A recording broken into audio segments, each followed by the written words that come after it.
En este vídeo os voy a hablar del mito de la Tierra plana, por qué se origina. En el año 600 a.C. el imperio asirio se había terminado y entonces estaban los persas, que llegaban hasta Cachemira. Entonces los habitantes de allí pues no sabían nada de astronomía, nada de estrellas, no habían salido, se puede decir, de sus límites. Es como si vives en un pueblo y llegas a la ciudad principal y no sales más de allí. Los únicos que podían salir un poco eran los soldados y los mercaderes que tenían alguna idea porque viajaban. Entonces siempre, como en todas partes, siempre hay alguien que se pregunta mmm, preguntas existenciales. En este caso seguramente que hubo alguien que se preguntó si la Tierra tenía principio y fin.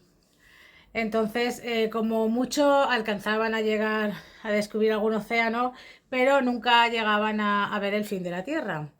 Entonces, todos los hombres anteriores a los griegos decían que la Tierra era plana, como si...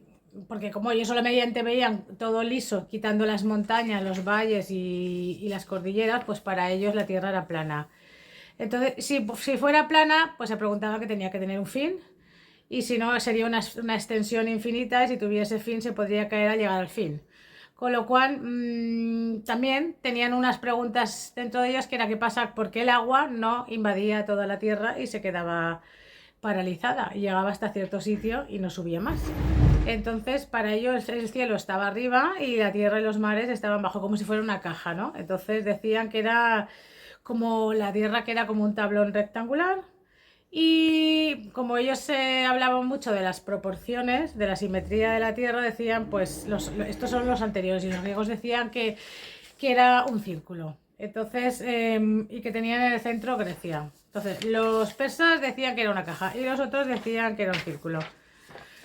Pero al final no se ponían de acuerdo. Entonces se dieron cuenta que no podía ser infinita, porque entonces nunca se terminaría, y que cuando hicieron una serie de mediciones, cuando vino Mileto en el siglo 500, que dijo que era circular, porque por una parte se veían un tipo de estrellas y luego en otra parte del mundo se veían otro tipo de estrellas a la misma hora. En un lado se reflejaba el sol y en el otro no.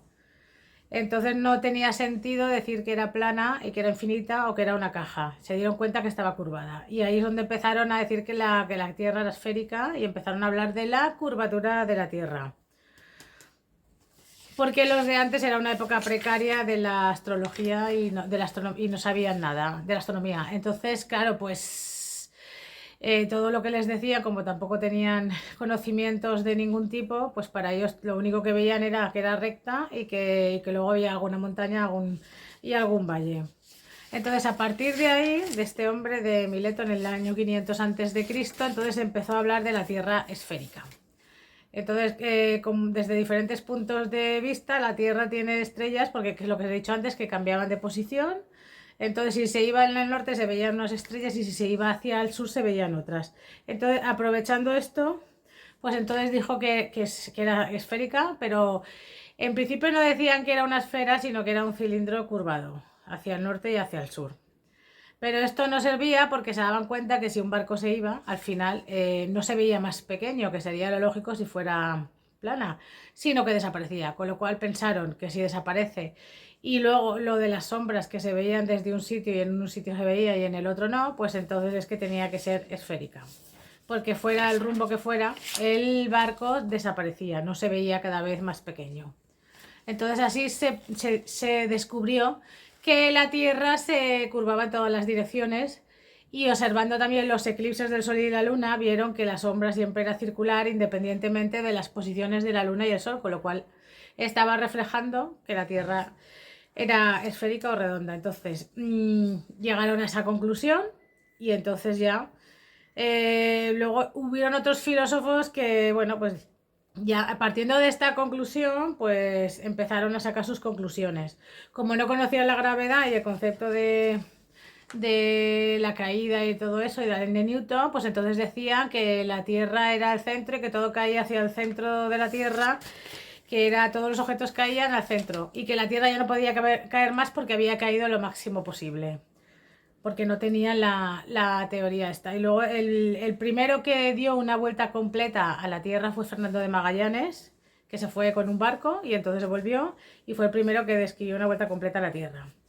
Pero para corroborar todo esto tuvieron que pasar muchos años hasta que se pudieron mandar cohetes y entonces hicieron una fotografía y vieron que era una esfera, que era los años 40, los años 50, desde el espacio ya sacaron y vieron la Tierra. Entonces ya una vez resueltos todos estos problemas, entonces llegaron a unas conclusiones que tenían que ver qué dimensiones tiene la Tierra, porque no sabían las dimensiones. Entonces los griegos determinaron, sabiendo que la Tierra se extendía algo más allá del estrecho de Gibraltar y que llegaba hasta la India, la observación para explicar este fenómeno lo hizo el filósofo Eratóstenes, ¿no?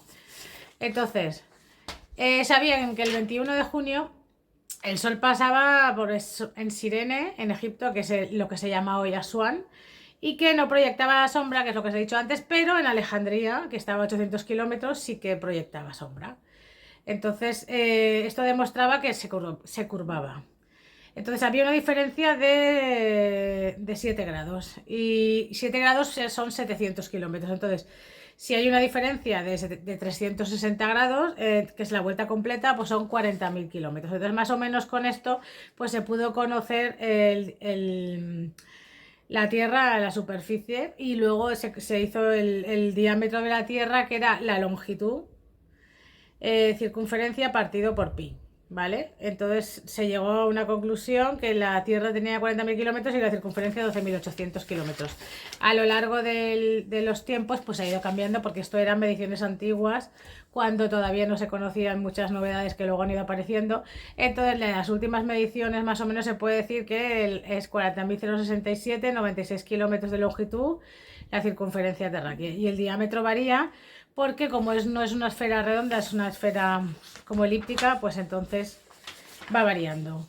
Y bueno, pues espero que os guste y que me deis un like. En un próximo vídeo os explicaré más curiosidades, aparte de la luna, todo lo que pueda hablar yo de planetas, de estrellas, que os pueda interesar. Espero que os guste y me deis un like.